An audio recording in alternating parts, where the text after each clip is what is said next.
இன்றைக்கு இங்கே நம்முடைய வடசென்னையில் இருக்கக்கூடிய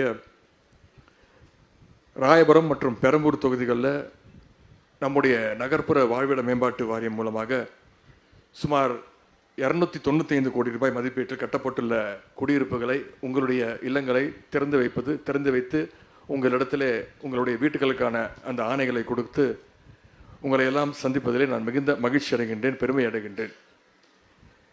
சென்னையில் இருக்கக்கூடிய மீனாம்பாள் சிவராஜ் நகர், பழைய வியாசர்பாடி, மூர்த்திங்கர் நகர், அது மட்டும் இல்லாமல் புதுக்கோட்டையில் அரிமளம், திருப்பூரில் பாரதி நகர், செட்டிப்பாளையம், கோயம்புத்தூரில் ஜிஆர் நகர், சித்தாபுதூர் ஆகிய 8 திட்டப்பகுதியில் இன்றைக்கி மட்டும் கிட்டத்தட்ட 5000 குடும்பங்களுக்கு இன்றைக்கு அவங்களுடைய வீடுகளை நாம் கொடுத்துருக்குறோம்.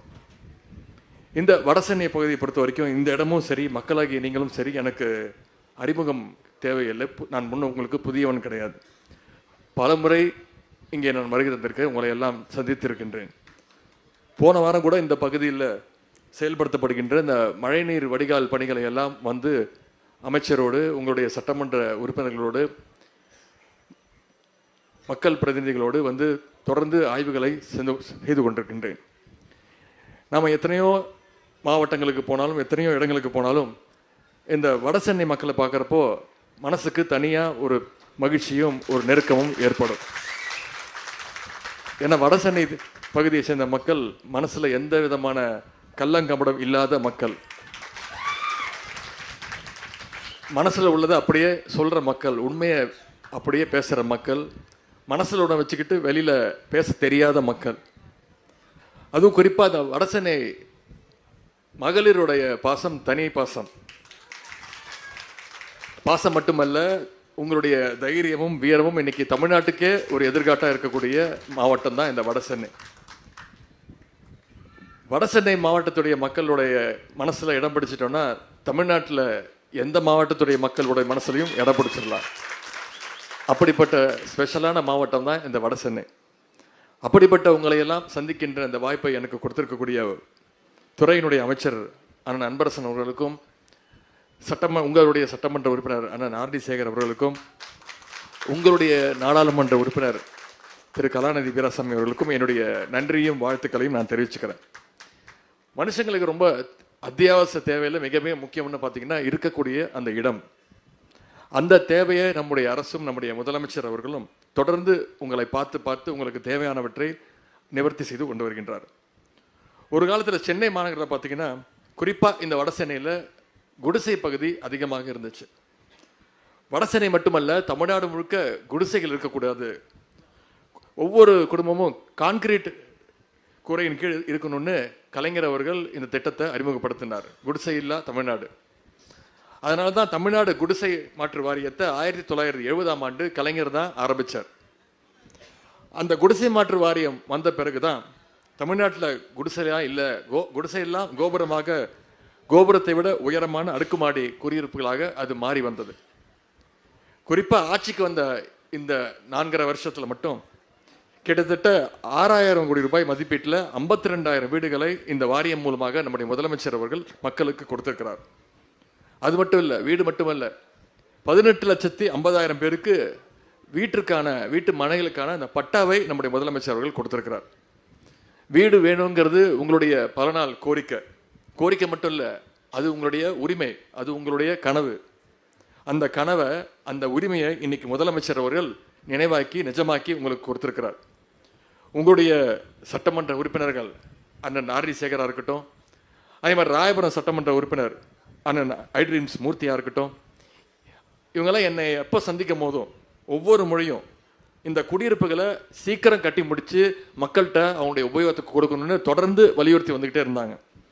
நானும் தொடர்ந்து ஆய்வுக் கூட்டங்கள் நடத்தி, செயலாளர் மூலமாக, அமைச்சர் மூலமாக தொடர்ந்து ஆய்வுக் கூட்டங்கள் நடத்தி, ஒவ்வொரு 10 நாள் 15 நாளைக்கு ஒரு முறையும் எந்த அளவில் இருக்குது, எத்தனை % முடிஞ்சிருக்கு, எப்போ கட்டி முடிப்போம், எப்போ மக்கள்கிட்ட கொடுப்போம், பயனாளிகள் கொடுப்போம்னு தொடர்ந்து கேட்டுக்கிட்டே இருப்பேன்.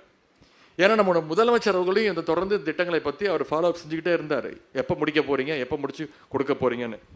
இன்னைக்கு அந்த வீடுகள் கட்டி முடிக்கிற வரைக்கும் நீங்கள் அத்தனை பேரும் வெளியில் தங்கியிருந்தீங்க, அதையும் முதலமைச்சர் அவர்கள் உணர்ந்திருந்தார். அதற்கான உதவித்தொகையாக முதல் கட்டமாக 8000 ரூபாயை முதலமைச்சர் கொடுத்தார். அது போதாது அப்படின்னு நீங்க வச்ச கோரிக்கையினால உங்களுடைய சட்டமன்ற உறுப்பினர்கள், உங்களுடைய மாவட்ட கழக செயலாளர்கள், உங்களுடைய அமைச்சர் அவர்கள் முதலமைச்சர்கிட்ட போய் அந்த கோரிக்கையை வச்சாங்க. உடனே முதலமைச்சர் அவர்கள் 8000 முதல் கட்டமாக கொடுத்த 8000 மீண்டும் 2வது கட்டமாக அது உயர்த்தி 24,000 கொடுத்தார் நம்முடைய முதலமைச்சர் அவர்கள். நம்முடைய முதலமைச்சர் அவர்கள் எடுத்த அந்த தொடர் நடவடிக்கைகளால ஒட்டுமொத்த ரிசல்ட்டா இன்னைக்கு உங்க வீடுகளுக்கான அந்த சாவிகள் இன்னைக்கு உங்ககிட்ட ஒப்படைக்கப்பட்டிருக்கு. வீடுனா ஏதோ பேருக்கு கிடையாது. இன்னைக்கு உங்க ஒவ்வொருத்தருக்கும் கிட்டத்தட்ட 400 ஸ்கொயர் ஃபீட் 400 சதுர அடி பரப்பளவில் ஒரு பெட்ரூம், ஹால், கிச்சன் வீடு வழங்கப்பட்டிருக்கு. வீடு மட்டும் இல்லை, உங்களுடைய சட்டமன்ற உறுப்பினர் உங்களுடைய குடும்பத்தில் ஒருத்தராக இன்னைக்கு ஒவ்வொருத்தருக்கும் அரிசி, புடவை, வேஷ்டி, 1 மாதத்துக்கு தேவையான மளிகை சாமான உங்களுடைய குடும்ப உறுப்பினராக இருந்து உங்களுக்கு ஏற்பாடு செய்திருக்கிறார். அவங்களுக்கும் தனிப்பட்ட முறையில் என்னுடைய வாழ்த்துக்கள், என்னுடைய நன்றி. உங்களுடைய திட்டப்பகுதியில் தரமான சாலை வசதி, கழிப்பிட வசதி, பூங்கா வசதி, தெருவிளக்கு, இப்படி எல்லா வசதிகளையும் பார்த்து செஞ்சிருக்கிறார் நம்முடைய அமைச்சர் அவர்கள். இங்கே நிறைய மகளிர் வந்திருக்கிறீங்க. நம்முடைய 4.5 ஆண்டு அரசு மகளிருக்கான அரசாக ஒவ்வொரு திட்டத்தையும் முதலமைச்சர் அவர்கள் செயல்படுத்தியிருக்கிறார். மகளிர் முன்னேற்றத்தில் அதிக கவனம் காட்டுகிற அரசாக இந்த அரசு திகழ்ந்து கொண்டிருக்கிறது. அதனால தான் இங்கே ஒதுக்கப்படுற அத்தனை வீடுகளுமே இங்கே வந்திருக்கக்கூடிய அந்த வீடுகள் இருக்கக்கூடிய மகளிர் பெயர்லேயே பதிவு செய்யப்பட்டு இன்னைக்கு உங்ககிட்ட வழங்கப்பட்டிருக்கு. இனிமேல் நீங்கள் தான் இதுக்கு ஓனர், நீங்கள் மட்டும்தான் ஓனர். நம்முடைய முதலமைச்சர் பொறுத்த வரைக்கும் மகளிருக்கு என்னென்ன தரேன்னு வாக்குறுதி தந்தாங்களோ அதை ஒவ்வொன்றத்தையும் நிறைவேற்றிட்டு வர்றார். குறிப்பாக ஆட்சிக்கு வந்ததும் முதலமைச்சர் போட்ட முதல் கையெழுத்தே மகளிருக்கான கையெழுத்து தான். அதுதான் மகளிருக்கான அந்த விடியல் பயண திட்டம். இந்த 4.5 வருஷத்தில் மட்டும் மகளிர் கிட்டத்தட்ட 770 கோடி பயணங்களை மேற்கொண்டிருக்கீங்க. 770 முறை ட்ரிப் அடிச்சிருக்கீங்க இந்த மகளிர் விடியல் பயண திட்டத்தின் மூலமா. ஒவ்வொரு மகளிரும் கிட்டத்தட்ட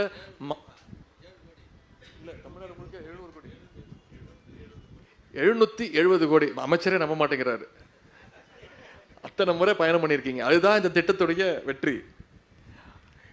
ஒவ்வொரு மகளிரும் கிட்டத்தட்ட 1000 ரூபாய் மாசம் இந்த திட்டத்தின் மூலம் சேமிச்சிருக்கீங்க. அடுத்து முதலமைச்சருடைய காலை உணவு திட்டம். ஒவ்வொரு நாளும் கிட்டத்தட்ட 22 லட்சம் குழந்தைங்க காலைல எந்திரிச்சு பள்ளிக்கூடத்துக்கு போனால் முதல்ல தரமான காலை உணவு, அதன் பிறகு தரமான கல்வி தரப்படுது.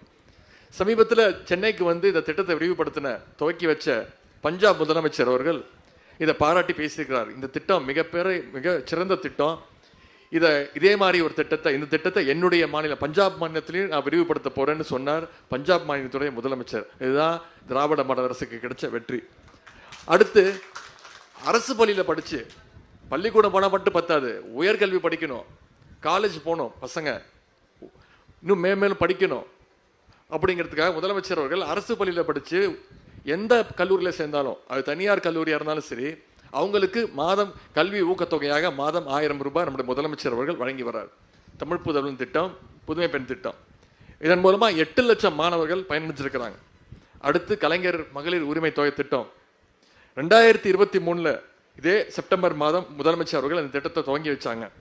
இதன் மூலம் ஒவ்வொரு மாதமும் சுமார் 1,15,00,000 மகளிருக்கு கலைஞர் மகளிர் உரிமை தொகை மாதம் 1000 ரூபாய் கொடுத்துட்டு இருக்காரு முதலமைச்சர் அவர்கள். சில இடங்களில் அந்த குறைகள் இருக்குது, எங்களுக்கு கொடுக்கல, எங்களுக்கு ரிஜெக்ட் பண்ணிட்டாங்க அப்படின்னு இப்போ முகாம் நடத்தியிருக்கிறோம். அதில் நடத்தின முகாமில் கிட்டத்தட்ட 40% பேர் மீண்டும் கலைஞர் மகளிர் உரிமை தொகைக்கு தான் அப்ளை பண்ணியிருக்கிறீங்க. முதலமைச்சர் சில கண்டிஷன்ஸ் எல்லாம் தளர்த்தியிருக்கிறாரு. நிச்சயம் இந்த முறை விடுபட்டு போனவர்களுக்கு, தகுதியான மகளிருக்கு அந்த மகளிர் உரிமை தொகையும் விரைவில் நம்முடைய முதலமைச்சர் வழங்குவார் அப்படின்னு இந்த நேரத்தில் நான் கூறிக்கொள்கின்றேன். நம்முடைய அரசுக்கு நீங்கள் கொடுக்கக்கூடிய இந்த ஆதரவு உங்களுக்கு உழைக்க முதலமைச்சர் அவர்களுக்கு முழு உற்சாகத்தையும் உத்வேகத்தையும் எங்களுக்கு தந்துக்கிட்டு இருக்கு. நம்முடைய அரசு அமைஞ்ச பிறகுதான் தென் சென்னைக்கு இணையா இன்னைக்கு வட சென்னையை வளர்த்தெடுக்கணும்னு பல்வேறு திட்டங்களை நாம் செயல்படுத்திக்கிட்டு இருக்கிறோம். குறிப்பாக வட சென்னை வளர்ச்சி திட்டம்ங்கிற பேரில் 8000 கோடி ரூபாய் அளவுக்கு பல திட்டங்களை முதலமைச்சர் அவர்கள் அறிவித்து ஒவ்வொன்றையாக செயல்படுத்திட்டு வர்றார். இந்த பகுதிகளில் பெரம்பூர் கணேசபுரம் பாலம், ஆர்கே நகர் தொகுதியில் கொருக்குப்பேட்டையில் பல பாலங்கள், ராயபுரம் போஜராஜன் நகரில் பல வருட கோரிக்கை, அது 30 வருஷ கோரிக்கை, ரயில்வே சுரங்கப்பாதை, ஆர்கே நகரில் ஸ்போர்ட்ஸ் காம்ப்ளெக்ஸ், பெரம்பூரில் 630 கோடி ரூபாய் மதிப்பீட்டில் கொடுங்கையூர் குப்பை கொட்டும் வளாகம் சீரமைக்கின்ற பணி, பல்வேறு பஸ் ஸ்டாண்ட்ஸ் பேருந்து நிலையங்களை மேம்படுத்துகின்ற பணி, புதிய லைப்ரரிஸ், சமூக நல கூடங்கள், பெரியார் நகர் புறநகர் மருத்துவமனை, இது மாதிரியான குடியிருப்புகள்னு ஏராளமான திட்டங்களை தொடர்ந்து கொடுத்திருக்கிறார் முதலமைச்சர் அவர்கள். இன்னும் பல திட்டங்கள் வர இருக்கு. ஆகவே அதோட ஒரு பகுதியாக தான் இன்னைக்கு உங்களுக்கு இந்த வீடுகள் கொடுக்கப்பட்டிருக்கு. இன்னைக்கு நாம வீடு வாங்கிட்டோம், சொந்த வீடு கிடைச்சிருச்சுன்னு நீங்க மகிழ்ச்சியா இருப்பீங்க. அதோட நின்றக்கூடாது. அரசு இந்த வீடுகளை உங்களுக்கு கொடுத்தாலும் உங்களுடைய பங்களிப்பு, உங்களுடைய ஷேரும் இந்த பங்களிப்பு தொகையில இருக்கு. உங்களுடைய பல வருட சேமிப்பு அதுலேருந்து வச்சு கொடுத்துருப்பீங்க, சேமிச்சு வச்சு இந்த பணத்தை கொடுத்துருப்பீங்க. நகையை அடமானம் வச்சோ தெரிஞ்சவங்கிட்ட கடன் வாங்கியோ இந்த தொகையை நீங்கள் கொடுத்துருப்பீங்க. ஆகவே இந்த குடியிருப்புகளை நீங்கள் உங்களுடைய ஓனர்ஷிப்பு, உங்களுக்கு உரிமை இருக்குது. அந்த குடியிருப்புகளை நீங்கள் பொறுப்போடு மெயின்டைன் பண்ணணும், பராமரிக்கணும்னு நான் உங்களை எல்லாம் தாழ்மையோடு நான் கேட்டுக்கொள்கின்றேன். குறிப்பாக தனியார் குடியிருப்புகள் மாதிரி உங்களுக்குள்ளேயே ஒரு அசோசியேஷன் ஃபார்ம் பண்ணி முறையாக மெயின்டைன் பண்ணுங்க. உங்களுக்கு நம்முடைய திராவிட மாடல் அரசு அனைத்து வகையிலும் துணை நிற்கும். உங்களுக்காக இன்னும் உழைக்க முதலமைச்சர் அவர்கள் தயாராக இருக்கிறார். ஆகவே நீங்களும் நம்முடைய அரசுக்கும் முதலமைச்சர் அவர்களுக்கும் பக்கபலமாக இருக்கணும்னு நான் கேட்டுக்கொள்கின்றேன். இன்றைக்கு புதிய வீடுகளில் குடியிருக்கக்கூடிய அத்தனை பேருடைய வாழ்க்கை செழிக்கட்டும்.